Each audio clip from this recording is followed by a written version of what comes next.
What does this logo have to do with a channel that's about Christianity and reading literature through the eyes of faith and zombies? Recently, I've had some comments that have inspired me to explain this. Back in the early 1980s, I had to choose an email address because email had just been invented. At the time, I was playing a lot of trombone, mostly in this big band. And so I was thinking to take up the name Trombone for my email address.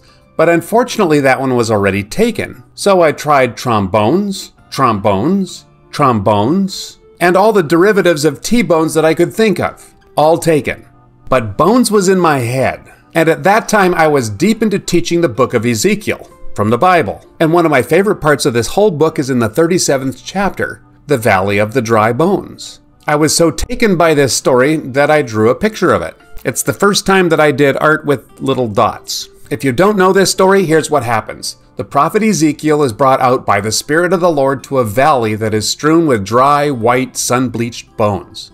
Totally dead. And the Lord told Ezekiel to prophesy to the bones, which meant he was supposed to tell the bones that they will come to life. So Ezekiel starts prophesying and the bones start to rattle and come together, and then muscle and tendons start to cover the bones, and then skin covers all that, to the point where Ezekiel is looking at a bunch of lifeless bodies just standing there, not looking at him. Then the Lord tells Ezekiel to prophesy to the breath. And when he does that, the breath of God comes into the bodies and they come to life. God is telling the exiled Israelites that he will bring his people back to their land, which back in that day was a huge deal.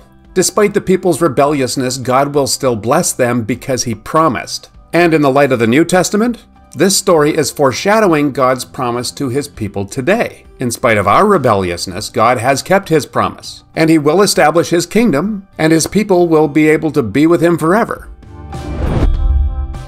And so I picked the name drybones@blablabla.com for my email address. Not too long after that, I started using this as a gamer tag, since I was going to LAN parties on a regular basis. I think me and the guys might have invented LAN parties. For those who don't know what a LAN party is, this is actual footage of my brother's garage during one of these events. Look at the size of those monitors. Oh, and I still do this, by the way.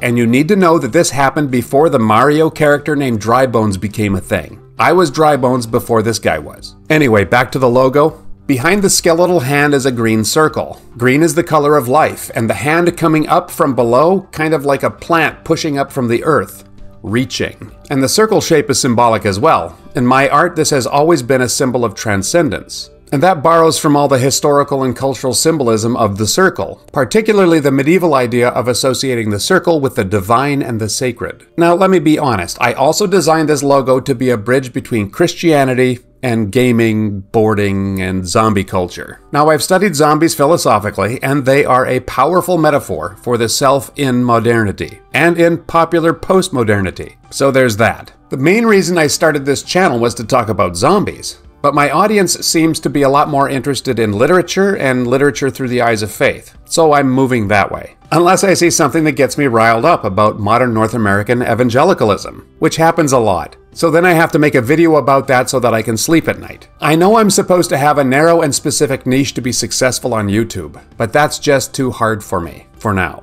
So I will continue with my 2.5 specific niches. Thank you to my faithful viewers for putting up with this variety of content.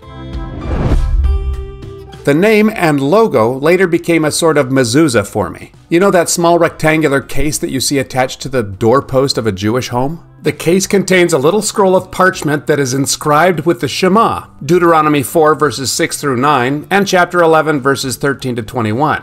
This is what a mezuzah looks like. It is customary for the Jews to touch the mezuzah when passing through the doorway and then kiss their fingers. This gesture is a sign of reverence and acknowledgement of the truth of the verses contained therein. Every time I send an email, or put on this shirt, or fire up a Dota or an AoE 4 game to play as Drybones, I remember the truth that lies behind the name. A regular reminder of my mortality and my insufficiency and my need for God's grace, and the life that I have in Jesus. So that's a little about Drybones and the logo. Thank you, and happy viewing.